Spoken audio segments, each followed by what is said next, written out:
جلوس میں چلتا رہا اونٹنی پر بیٹھ کر، اور جب دارالخلافہ پہنچا یا گورنر ہاؤس پہنچا تو وہاں پہنچتے ہی گورنر ہاؤس میں اندر گیا، دروازہ بند کیا، چھت پر کھڑے ہو کر پھر خطبہ دیا اور کہا ہے لوگوں، یہ علی بن ابی طالب کا بیٹا حسین نہیں، میں عبید اللہ بن زیاد یزید کی طرف سے نیا گورنر بن کر آیا ہوں، نعمان بن بشیر کو معزول کیا جاتا ہے، آج سے کوفہ کے سارے معاملات میرے ہاتھ میں ہوں گے۔ کوفہ والے جو استقبال کرنے کے لیے آئے تھے ان کو سخت ترین خطبہ دیا، کہا ہے لوگوں سنو، جو سختی کرے گا اس کے ساتھ ہم سختی کریں گے، اور جو یزید کی بیعت کو انکار کرے گا ہم اس کو قتل کریں گے، باغیوں میں اس کا شمار ہوگا، اور جو کسی باغی کی حمایت کرے گا ہم اس کے ساتھ بھی سختی کا معاملہ کریں گے۔ اس کا پہلے ہی دن یہ جو خطبہ سنا لوگوں نے بہت ہی بیزاری کا اظہار کیا، برہمی کا اظہار کیا، لوگ چلے گئے۔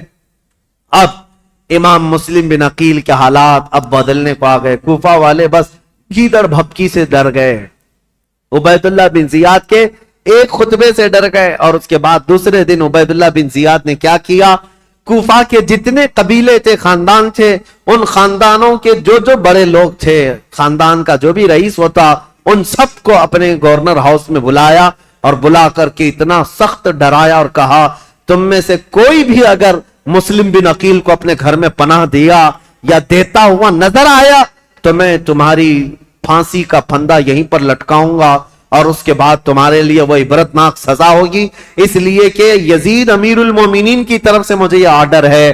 ایسے سخت احکامات دیا، اور اس کے بعد کوفہ والوں کو ڈرایا یہ کہہ کر کے کہ یزید کی طرف سے 30,000 کی فوج آ رہی ہے جو کوفہ کی اینٹ سے اینٹ بجا دے گی۔ سارے سردار ڈر گئے، جتنے قبیلوں کے آقا تھے ان کے جو رئیس تھے وہ ڈر کے مارے چھپ گئے، اور حضرت امام مسلم بن عقیل کو آ کر یہ معاملات کی خبر دی۔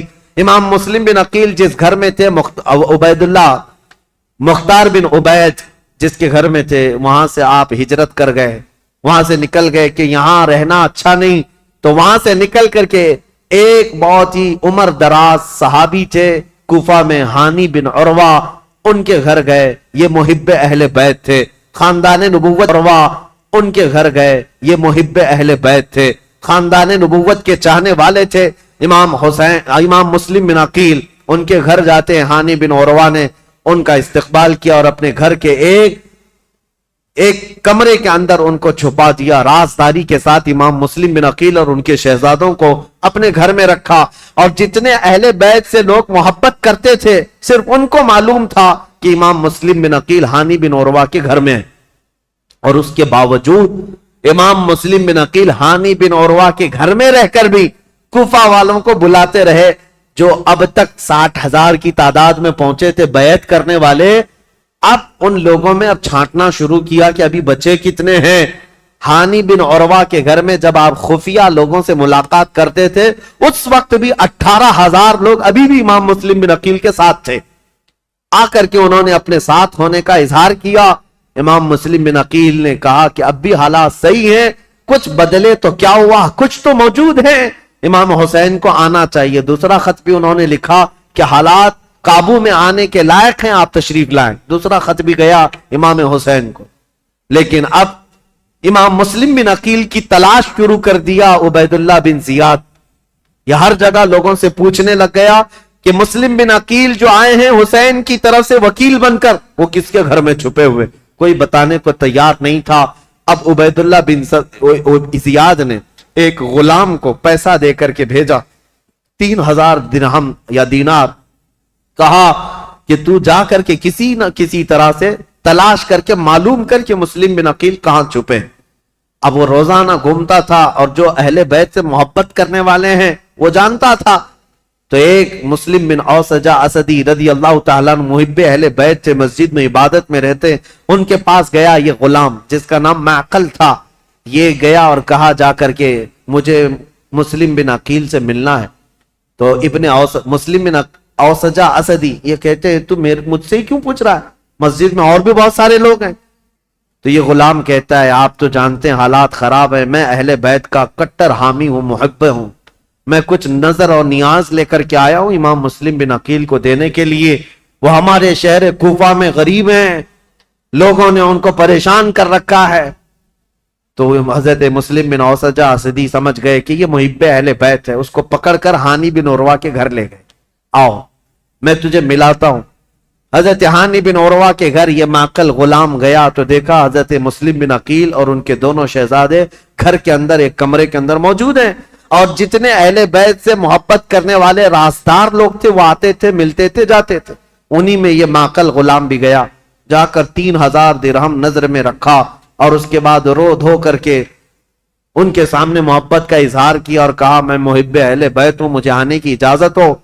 تو اس کو آنے کی روزانہ اجازت ملی، دن بھر ان کے حجرے میں بیٹھا رہتا، کتنے لوگ کوفہ سے ان سے ملنے آ رہے ہیں، کون کون کیا کیا باتیں کر رہا ہے سب سنتا، اور رات میں جا کر عبید اللہ بن زیاد کو ساری رپورٹ دیتا، ساری جاسوسی کرتا تھا۔ اس زمانے کا وہ مشہور ٹپر جو یہاں پر بھی بہت سارے لوگ اس طرح کے، اس لیے مجھے یہ کہنا پڑ رہا ہے یہ سب سے برا کام ہے جس پر اللہ اور اس کے رسول کی لعنت ہوئی ہے۔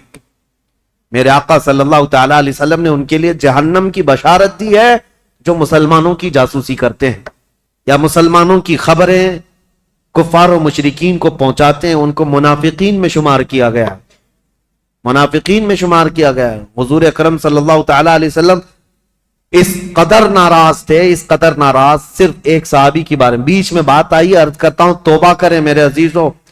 میں ممبئی کے ایک علاقہ جہاں گھنی آبادی ہے مسلمانوں کی، نام نہیں ذکر کر رہا ہوں کیونکہ ریکارڈ ہوتا ہے اور ہر جگہ چیزیں پہنچتی ہیں، ایک گھنی آبادی کا علاقہ ہے، وہاں جانے کے بعد ایک حاجی صاحب ہے، ان سے ملاقات ہوئی تو لوگوں کے کاروبار پوچھ رہے تھے، تو اس میں انہوں نے کہا کہ یہاں کے اکثر مسلمانوں کا جو کاروبار ہے وہ ٹپ دینا ہے، پولیس کو ٹپ دینا ہے، اسی پر ان کی روزی روٹی چلتی ہے، اور کچھ جو ہے جھوٹے فرضی کاغذات پر فلیٹوں کی خرید و فروخت کرتے ہیں، ٹوپی ڈالتے ہیں، یہی کاروبار ہے۔ نعوذ باللہ من ذالک۔ ان باتوں میں ہماری قوم کو سب سے زیادہ بدنام کیا گیا ہے یا ہوگا۔ 500 روپے 1000 روپے کے لیے کیا کوئی اپنی قوم بیچ دے گا؟ کوئی اپنی قوم بیچ دے گا؟ میرے عزیزوں، تم ہرگز یہ مت سمجھنا کہ تمہاری خبریں دینے سے تم ان کے سامنے عزیز بن جاؤ گے۔ وہ ایسے کتے ہیں کہ ایک شکار کے بعد دوسرا شکار تم ہی ہوگے، تمہارا ہی نمبر ہو۔ اور میں جو بات عرض کر رہا تھا حدیث، وہ عرض کر کے آگے بڑھتا ہوں۔ ایک صحابی حضرت ابو لبابہ، یہودیوں کے متعلق حضور نے رات میں میٹنگ کی تھی کہ ان کے ساتھ کیا کرنا ہے، سارے صحابہ کا اتفاق ہو گیا تھا۔ یہودی چونکہ دھوکہ دیے تھے مدینے والوں کو، میٹنگ میں بات پاس ہو گئی کہ کیا کرنا ہے، لیکن حضور نے رات میں یہ کہا تھا کہ کوئی بھی اس بات کی خبر باہر نہیں پہنچائے گا، یہ رسول اللہ کا راز ہے۔ لیکن حضرت ابو لبابہ صحابی یہ باہر جا رہے تھے، یہودیوں نے انہیں پکڑ لیا، پرانی دوستی تھی، بچپن کی دوستی تھی۔ کہا ابو لبابہ سنا ہے رسول اللہ نے کچھ میٹنگ کی ہے ہمارے بارے میں، کیا مشورہ ہوا ہے؟ کہا نہیں بتاؤں گا، ہرگز نہیں بتاؤں گا، اللہ کے رسول کا راز ہے۔ تو ان پر پریشر ڈالنے لگے، پرانی دوستی کا واسطہ دیتے ہوئے، بچپن کی دوستی ہے، کچھ تو بتاؤ، اچھا اشارہ تو بتاؤ۔ میرے عزیزو، آج تو جان بوجھ کر کے پورا اپنا پروفیشنل اور اپنا کاروبار بنائے ہوئے لوگ ہیں، وہ تو حضرت ابو لبابہ غلطی سے ان کے ہاتھوں لگ گئے، تو انہوں نے اشارے سے صرف یوں کہا تھا کہ تمہارا ہو جائے گا کام ہونے میں، اور یہودی راتوں رات پورا مدینہ خالی کر کے بھاگ گئے۔ دوسرے دن حضور کو خبر ہوئی، حضور نے بلایا، پوچھا کہ کس نے خبر کی ہمارے رات کی بات کو؟ تو حضرت ابو لبابہ کہتے ہیں کھڑا ہو گیا، کیونکہ پتا ہے نہ بھی بتاتا تو مخبر صادق صلی اللہ علیہ وسلم کو ہر بات کی خبر ہے۔ حضرت ابو لبابہ کھڑے ہو گئے، کہا یا رسول اللہ یہ جرم میرا ہے، لیکن میں نے جان بوجھ کر کے آپ کا راز افشا نہیں کیا، اور نہ ہی مسلمانوں کی کوئی بات جان بوجھ کر یہودیوں کو بتایا۔ میں تو راستے پہ جا رہا تھا اور اچانک ان کے ہتھے چڑھ گیا، انہوں نے مجھے بچپن کی دوستی یاد دلائی اور بہت زیادہ دباؤ ڈالا، میں نے اشارہ کیا تھا بس۔ جانتے ہو اس بات پر میرے آقا نے کیا فرمایا؟ نبی پاک صلی اللہ تعالی علیہ وسلم کھڑے ہو گئے، سارے مدینے کے صحابہ سے کہا آج کے بعد سے ابو لبابہ سے کوئی مسلمان نہ سلام کرے گا نہ مصافحہ کرے گا۔ حضور پاک نے فرمایا مکمل طور پر ابو لبابہ کا بائیکاٹ کرو، کوئی سلام بھی نہیں کرے گا، مصافحہ بھی نہیں کرے گا۔ حضرت ابو لبابہ کے متعلق اتنا سخت حکم حضور نے فرمایا، اور آج بھی مدینہ طیبہ مسجد نبوی جاؤ گے، وہاں ستونوں میں، مسجد کے اندر جو ستون ہے نا، ان ستونوں میں ایک ستون حضرت ابو لبابہ کے نام سے ہے۔ ابو لبابہ نے کیا کیا، اپنی بیوی کو بلایا اور کہا اب میں جینے کے قابل نہیں ہوں، مجھے اس کمبے سے باندھ دینا جب تک میری توبہ قبول نہ ہو۔ ان کو رسی سے ان کی بیوی باندھ کر چلی جاتی۔ حد تو یہ ہے وہ مدینے والے کیسے تھے، صحابہ تو دیکھتے تھے ان کو، نمازوں کے وقت کھولا جاتا تھا، حضور کے پیچھے نماز پڑھتے تھے، پھر رسی سے باندھ دیے جاتے، کھانے کے وقت ہاتھ کھولتے، ان کی بیوی بھی کچھ پوچھو تو منہ پھیر لیتی، کہتی رسول اللہ نے منع کیا، تم سے سلام بھی نہیں کیا جا سکتا، کلام بھی نہیں، جینے کا حق ہے اس لیے کھانا دیا جا رہا ہے۔ بیوی تک نہیں بات کرتی تھی۔ حضرت ابو لبابہ پر یہ دن ایک دن دو دن کا بائیکاٹ نہیں، تقریباً 33 دن تک چلا۔ حضور نماز پڑھاتے تھے لیکن ان سے ملتے نہیں تھے، اور اللہ رب العزت ان کی توبہ کا اعلان فرماتا ہے، حضور پر وحی آتی ہے جن سے یہ غلطی ہو گئی، اے رسول اللہ نے انہیں بخش دیا، معاف کر دیا۔ حضور اپنے ہاتھوں سے رسی کھولتے۔ یہ بات بیچ میں آئی ہے تو اس لیے مجھے عرض کرنا ہے، کچھ لوگوں کو ایسا لگتا ہے مسلمانوں کی جاسوسی کرنا، ان کی خبریں لے جا کر کے بڑے عہدے داروں کو بتانا، ٹپ دینا، اس میں ہماری عزت بڑھے گی۔ زیادہ سے زیادہ کیا ہوگا تمہارا؟ چند جرائم میں پولیس تمہیں معاف کر دے گی، اتنا ہی، کچھ نہیں ہے۔ عزت حاصل کرو اللہ کی بارگاہ میں۔ ہونا تو یہ چاہیے کہ اپنی قوم اور اپنی جماعت کے متعلق پہلے تو حالات ایسے ہوتے تھے کہ ہمارے بڑے، ہمارے بزرگ بتاتے ہیں کہ دوسروں کو ہماری جماعت کیا، ہمارے محلے میں آنے سے پہلے اجازت لینی پڑتی تھی، اتحاد ہوتا، یونٹی ہوتی۔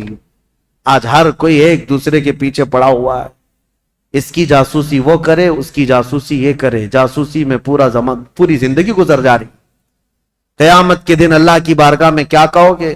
اور قرآن کا 26ویں پارے کی یہ آیت بھی یاد رکھو، اللہ نے فرمایا اجتنبوا کثیرا من الظن، اللہ فرماتا ولا تجسسوا، لوگوں کی جاسوسی مت کرو۔ اور جو جاسوسی کرتا ہے مومن کے لیے یا غیبت کرتا ہے اس کے لیے اللہ قرآن میں فرماتا گویا کہ وہ اپنے مرے ہوئے بھائی کا گوشت کھاتا ہے، مرے ہوئے بھائی کا گوشت کھاتا ہے۔ میں ان سب سے کہوں گا ظالموں، مردہ کھانے والوں، توبہ کر لو، ابھی دن باقی ہیں، ابھی دن باقی ہیں۔ تم نے جن لوگوں کو ذلیل کرنے کے لیے آج تخت پر بیٹھے ہوئے لوگوں کی رضامندی حاصل کرنے کے لیے مسلمانوں کی خبریں لے جا کر پہنچاتے ہو، دن بدلیں گے، وقت بدلے گا، پھر تمہاری حالت ایسی ہوگی، نہ تم اپنی قوم کے ہوگے نہ کسی اور قوم کے ہوگے، تمہیں منافقین میں شمار کیا جائے گا۔ توبہ کر لو۔ امام مسلم بن عقیل کی خبریں پہنچانے والا وہ ماکل غلام، اس کے ساتھ یہی ہوا 3000 درہم دے کر کے نذرانہ اور ساری رپورٹیں لا کر عبید اللہ بن زیاد کے پاس پہنچاتا تھا۔ عبید اللہ بن زیاد ساری باتیں سنتا رہا اور ہانی بن عروہ کو ایک دن بلا لیا، کہا ہانی بن عروہ سے اس کے پرانے تعلقات تھے، لیکن ہانی بن عروہ جب سے وہ آیا تھا ملنے نہیں گئے تھے۔ بلایا، اچانک گورنر ہاؤس پہ، کہا کیا بات ہے ہانی بن عروہ، ہم سے ملاقات نہیں کر رہے ہو؟ کہا میں بیمار تھا اس لیے نہیں آیا۔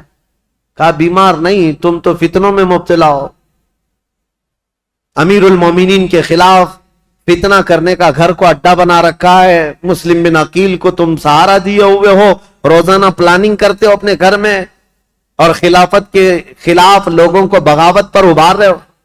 حضرت ہانی بن عروہ نے کہا ایسا تو نہیں کر رہا میں۔ تو اس نے وہ غلام کو سامنے پیش کیا، کہا اس کو پہچانتے ہو؟ کہا ہاں یہ تو محب اہل بیت ہے۔ وہ ماکل بن یسار جو غلام تھا، اس نے کہا میں کوئی محب اہل بیت نہیں، میں عبید اللہ بن زیاد کا سپاہی ہوں، میں ان کی طرف سے آیا کرتا تھا۔ ہانی بن عروہ دیکھ کر دنگ رہ گئے، مسلمان کو اگر کسی نے ڈنک مارا ہے تو دوسرا مسلمان ہی مارا ہے۔ اکثر یہی ہوا ہے تاریخ میں، جب تک اپنا کوئی گھر کا بھیدی نہیں ہوتا تب تک کوئی دشمن ہم پر غالب نہیں ہوتا۔ پوری تاریخ میں دیکھیں آپ، یہی ہوتا رہا ہے۔ ہانی بن عروہ نے کہا تو اب یہ تیری جاسوسی تھی تو سن لے، حقیقت بات یہ ہے مسلم بن عقیل خود آئے ہیں میرے گھر اور وہ اہل بیت سے ہیں, میں ان کو منع نہیں کر سکتا, اس لیے میں اپنے گھر میں رکھا ہوں. مسلم بن عقیل کی ابھی یہ بات چل رہی تھی, کوفہ میں یہ بات گردش کرنے لگ گئی کہ وہ قبیلہ بنی مزعج کے تھے. ایک قبیلہ تھا بنی مزعج, اس قبیلے کے ہانی بن عروہ سردار تھے. مشہور ہو گئی, ہانی بن عروہ کا قتل ہو گیا, ان کو مارا گیا. تب سارے ان کے خاندان کے لوگ اور سب کے سب جمع ہو گئے. یہ تعداد بھی قریب 12,000 کی تھی. امام مسلم بن عقیل اس میں باہر نکل کر کے آ گئے. کوفہ کے جتنے لوگ ہیں ان کو لے کر گورنر ہاؤس کا گھیراؤ کر لیا, سب کو باہر جمع کر لیا. امام مسلم بن عقیل نے کہا اس وقت تک نہیں جائیں گے جب تک ہانی بن عروہ کے قتل کے بارے میں ہم ابن زیاد سے بدلہ نہ لیں گے. کوفہ والے نعرہ لگاتے ہوئے آ گئے. یہ وقت بھی ایسا تھا, امام مسلم بن عقیل چاہتے تو پورے گورنر ہاؤس کو تباہ کر دیتے, لیکن جب 12,000 لوگ آئے تھے تو ابن زیاد نے کیا کیا, ہانی بن عروہ کو اس نے قتل نہیں کیا تھا, گھر وہیں گورنر ہاؤس میں قید کر کے رکھا تھا. بوڑھے صحابی تھے, ان کو پکڑ کر کے چھت پر لایا گیا اور یہ زور زبردستی ان سے کہا گیا اپنے قبیلے والوں سے کہہ دو واپس چلے جائیں, اپنے قبیلے والوں سے کہہ دو مسلم بن عقیل کا ساتھ چھوڑ دیں, ورنہ ہانی بن عروہ تمہارا قتل ہو جائے گا, ٹکڑے ہو جائیں گے. ہانی بن عروہ چھت پر آئے اور اعلان کیا, اے لوگوں میں زندہ ہوں, مجھے نہیں مارا گیا ہے, لیکن بات یہ ہے فتنہ و فساد ہو رہا ہے, تم لوگ سب منتشر ہو جاؤ.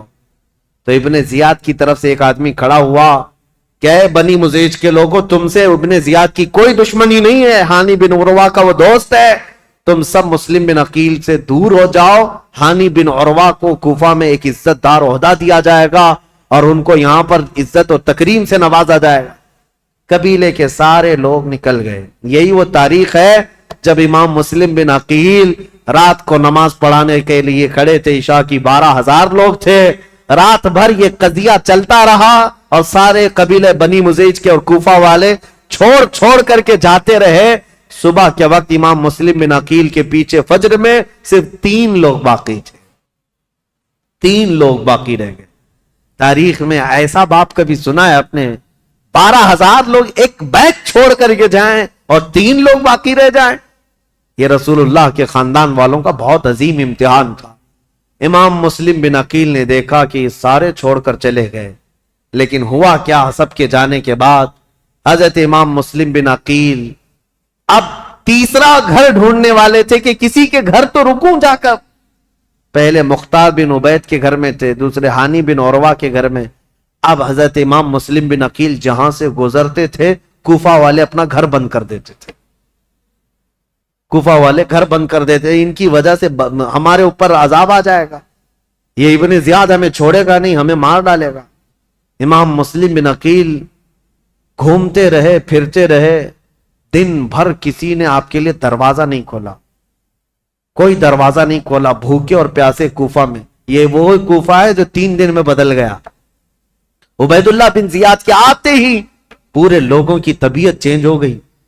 ایک عورت تھی طوعا نام کی, وہ اہل بیت سے محبت کرنے والی, امام مسلم بن عقیل کو دیکھتی ہے اور لے کر کے آ جاتی ہے, میرے گھر میں رک جائے, چاہے پورا زمانہ مخالف ہو جائے, میں اپنی جان کی بازی لگا دوں گی, لیکن رسول اللہ کے گھر والوں کو اس طرح میں راستوں پر گھومتا پھرتا نہیں دیکھ سکتی, آپ آئیں میرے گھر. امام مسلم بن عقیل اس عورت کے گھر گئے. طوعا, یہ عورت بڑی جانثار تھی. اب ادھر ہوا ہے کہ ہانی بن عروہ کا قبیلہ تو چلا گیا. اب ہانی بن عروہ کو جو اس نے دعویٰ کیا تھا کہ ان کو عزت سے نوازا جائے گا, کچھ نہیں. ان کو دوسرے دن کھڑا کیا گورنر ہاؤس میں, کہا مسلم بن عقیل کو میرے حوالے کر دو. ہانی بن عروہ نے کہا میں اپنا سارا گھر اور اپنی جان تیرے حوالے کر سکتا ہوں, مسلم بن عقیل کو تیرے حوالے نہیں کروں گا. اب ان کی دوستی بھی ختم ہو گئی. ہانی بن عروہ نے جب ایسی سختیاں کی تو عبید اللہ بن زیاد نے فوجیوں سے کہا کہ اس بوڑھے کو باہر لے جاؤ اور رسی سے باندھ کر کے راستوں پر کھینچو تاکہ کوفہ والے دیکھتے رہے. ہانی بن عروہ کو عبید اللہ بن زیاد کے ظالم فوجی رسیوں سے باندھ کر کوفہ کی گلیوں میں کھینچتے رہے. صحابی رسول ہیں, بوڑھے صحابی تھے, 80 سال کی عمر تھی. جب گلیوں میں کھینچا جاتا تھا وہ کھڑے ہو کر پوچھتے تھے, چیختے تھے, کوئی ہے کوئی مجھے لاٹھی تو دے دے, کوئی رسی تو دے دے, میں کسی سے حفاظت کر لوں. ان کا خود کا قبیلہ بھی قریب آنے کو تیار نہیں. یہاں تک کہ گھماتے پھراتے ان کو گورنر ہاؤس پر لایا گیا. جب انہوں نے سخت جملے کہے, اے عبید اللہ بن زیاد سن لے, میں گواہی دیتا ہوں تو کذاب ابن کذاب ہے, اور جس کی خلافت کا تو دعویٰ کرتا ہے یزید, وہ سب سے بڑا دجال ہے, کذاب ہے. اس بات پر عبید اللہ بن زیاد نے حکم دیا اور ہانی بن عروہ رضی اللہ تعالیٰ عنہ کو پٹک کر کے قتل کر دیا گیا. صحابی رسول کو شہید کر دیا گیا. میرے عزیزوں, یہاں سے کوفہ میں جو اہل بیت اطہار کے جانثاروں کی شہادت شروع ہوئی, اس میں پہلے ہانی بن عروہ تھے, اور اس کے بعد وہ مسلم بن اوسجہ اسدی جو محب اہل بیت تھے, ان کا قتل ہوا. پھر آپ ڈھونڈنے کے لیے بھیجا کہ جہاں کئی مسلم بن عقیل ہیں ان کو ڈھونڈ کر کے لاؤ. یہ حالات ہوتے رہے, اور توعا نام کی عورت کے گھر مسلم بن عقیل تھے. اتفاق ایسا کہ اس توعا نامی عورت کا جو بیٹا تھا محمد بن اشعث, وہ ابن زیاد کے درباری تھا, فوجی تھا.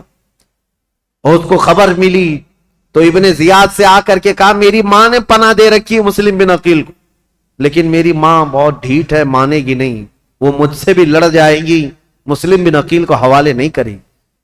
تو کیا کیا جائے؟ ابن زیاد نے پوچھا تو اس نے کہا, بیٹے نے میرے ساتھ 10 فوجیوں کو بھیجو, کسی نہ کسی طرح گرفتار کر کے لاؤں گا.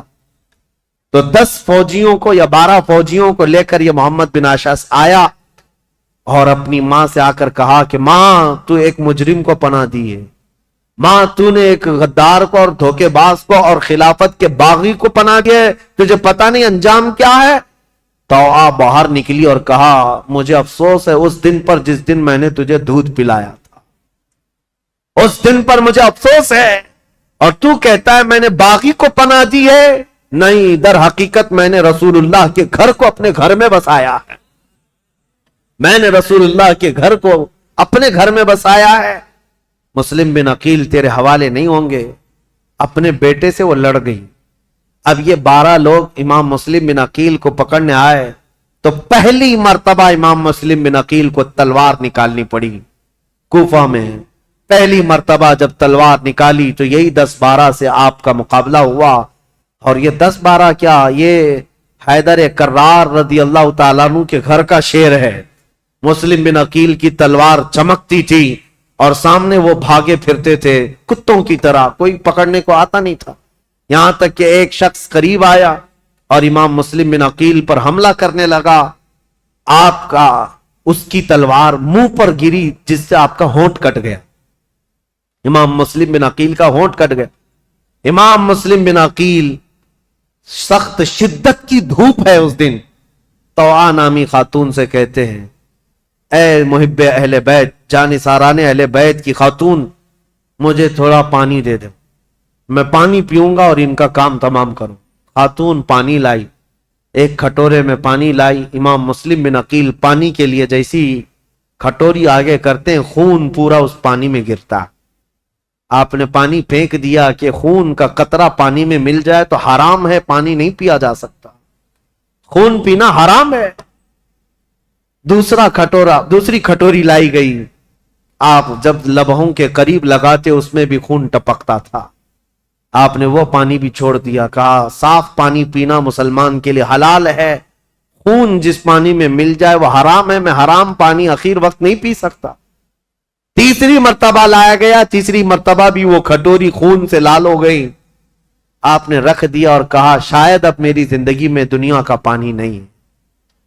امام مسلم بن عقیل لڑنے کے لیے پھر باہر آئے تو ان ظالموں نے کیا کہا, محمد بن اشعث وغیرہ نے کہا, مسلم ہم تم سے لڑنا نہیں چاہتے, امان دیتے ہیں. ایک شخص اس میں سے کہا, میں امان دیتا ہوں, بس بات اتنی ہے کہ تم چلو عبید اللہ بن زیاد کے سامنے, تمہارے آمنے سامنے گفتگو ہو جائے, ہم اتنا ہی کہتے ہیں. جیسے آج بھی آتے ہیں نا پولیس والے, صرف بات کرنا ہے, بات کرنے کے لیے جانا ہے. امام مسلم بن عقیل سے کہا صرف بات کرنے کے لیے چلو. اور اس وقت عربوں میں امان دینے کا مطلب یہ ہوتا ہے کہ پھر جنگ نہیں ہوتی, اور اس کے لیے جس نے امان دیا وہ تلوار اٹھا لیتا. عرب میں یہ دستور تھا. تو امام مسلم بن عقیل نے اپنی تلوار چھوڑ دی کہا چلو ٹھیک ہے تم نے امان دے دی, میں چلتا ہوں ابن زیاد کے پاس, گفتگو کروں گا. جب جانے لگے اور اس وقت جیسے ہی ان کی بگی میں بٹھایا گیا, گھوڑے پر بٹھایا گیا, تو ظالموں نے پیچھے سے ان کے ہاتھ باندھنا شروع کر دیا. امام مسلم بن عقیل کے ہاتھ باندھے. آپ نے پوچھا جب تم نے امان دے دیا اور صرف بات ہی کرنا ہے تو پھر یہ ہاتھ باندھنا کیوں شروع کیا؟ یہ پہلی غداری ہے تمہاری. کہا نہیں ابن زیاد کے پاس چلو. جب وہاں پہنچے تو آپ کو اس انداز سے نہیں لے جایا گیا جیسے بلایا گیا تھا, کھینچ کر کے بے عزتی کے ساتھ لایا گیا, عبید اللہ بن زیاد کے سامنے لایا گیا. اب یہ جو مکالمہ ہوا ہے, جو گفتگو ہوئی ہے, ابن زیاد نے اب گفتگو شروع کی اور کہا اے مسلم بن عقیل, کیا تم یہ فتنہ پروری کر رہے ہو؟ یہاں کے لوگ امن و امان میں تھے, یہاں کے لوگ حسب عادت بہت اچھے مزاج کے تھے, اور تم نے آ کر فتنہ ڈال دیا اور حقیقی خلیفہ کے خلاف بغاوت کیا. امام مسلم بن عقیل نے کہا نہ ہم فتنہ کرنے کے لیے آئے اور نہ یہاں کے لوگ امن و امان میں تھے. ہم کو یہ خبر دی گئی کہ یہاں تیرے باپ کی حکومت ظلم کے ساتھ قائم کی گئی ہے اور ان کے ساتھ کوفہ والوں کے ساتھ ظلم ہوتا تھا. ہم ان کو زمانے رسول کی خلافت یا زمانے رسول کی حالت پر لانے کے لیے اپنا شہر چھوڑ کر آئے ہیں. تو ابن زیاد نے کہا اے مسلم بن عقیل, تم کو اتنی فکر ہو گئی, تم تو مدینے میں شراب پینے والے لوگ. مسلم بن عقیل نے مسکرا کر کہا پورا زمانہ گواہ ہے, رسول اللہ کا گھرانہ شراب تو دور کی بات, میری کھٹوری میں خون کا قطرہ گرا تھا, میں نے وہ پھینک دیا ہے. شراب کی بات کرتا ہے, شراب تو تجھ جیسا آدمی پیتا اور تیرا امیر پیتا ہے یزید, جو مسلمانوں کی خون پر اپنی کرسی بچھایا ہوا ہے. یہ باتیں سخت ہو گئی امام مسلم بن عقیل کی اور ابن زیاد کی. ابن زیاد نے کہا کہ مسلم, ابھی تمہارے پاس وقت ہے کہ تم یزید کی امارت اور اس کی خلافت کو تسلیم کر لو تو ہمارے درمیان بات بن جائے گی. ابن زیاد نے جیسے ہی کہا, مسلم بن عقیل نے کہا تو ہم سے اس بات کا وعدہ لینا چاہ رہا ہے جو قیامت تک ہونے والا نہیں ہے, جو قیامت تک ہونے والا نہیں ہے. اور ہماری زندگیاں کیا, ہماری نسلیں ختم ہو جائیں گی, لیکن جس بات پر تو عہد لینا چاہتا ہے وہ ممکن نہیں ہے. ابن زیاد نے تلوار نکالی اور کہا اگر وہ ممکن نہیں ہے تو پھر میری تلوار سے تمہارا مقابلہ ممکن ہے. مسلم بن عقیل نے کہا میں نہیں کہتا تھا کہ تجھ جیسا خون پینے والا ہی شرابی ہے, اور تیرے لیے ہی یہ سزاوار ہے کہ تو ہی مسلمان کے خون سے اپنے آپ کو آلودہ کر سکتا ہے. یہ گفتگو ہوتی رہی کوفہ کے گورنر ہاؤس میں. عبید اللہ بن زیاد نے امام مسلم بن عقیل کو پیچھے ہاتھ باندھ کر اوپر چھت پر لے جانے کا حکم دیا. جلاد کو بلایا اور جلاد کو بلانے کے بعد امام مسلم بن عقیل کی ہڈیاں توڑی گئیں, آپ کی ہڈیاں توڑی گئیں, اور اس کے بعد امام مسلم بن عقیل کو قتل کر کے گورنر ہاؤس کے اوپر سے پھینکا گیا. آپ کا سر مبارک الگ اور جسم مبارک الگ پھینکا گیا تھا. انا للہ و انا الیہ راجعون. یہ خاندان نبوت کے پہلے شہید ہیں, پہلے شہید کوفہ میں جنہوں نے دم توڑ دیا. لیکن جانتے ہو گورنر ہاؤس میں مسلم بن عقیل کی یہ حالت تھی کہ جب آپ کے ہاتھ باندھ کر کے آپ کو اوپر لے جایا جا رہا تھا تو کئی لوگ وہاں موجود تھے, ان کی طرف دیکھ دیکھ کر کے امام مسلم بن عقیل کہہ رہے تھے اے لوگوں, دنیا کا یہ دستور ہے, قیصر اور کسریٰ جیسے ظالم بادشاہ بھی جب کسی کو پھانسی دیتے تو پھانسی دینے سے پہلے اس سے پوچھ لیتے تیری کوئی خواہش ہے تو بتا دے. یہ کیسی حکومت تمہاری آ گئی, کیا مجھ سے کوئی پوچھنے والا نہیں ہے؟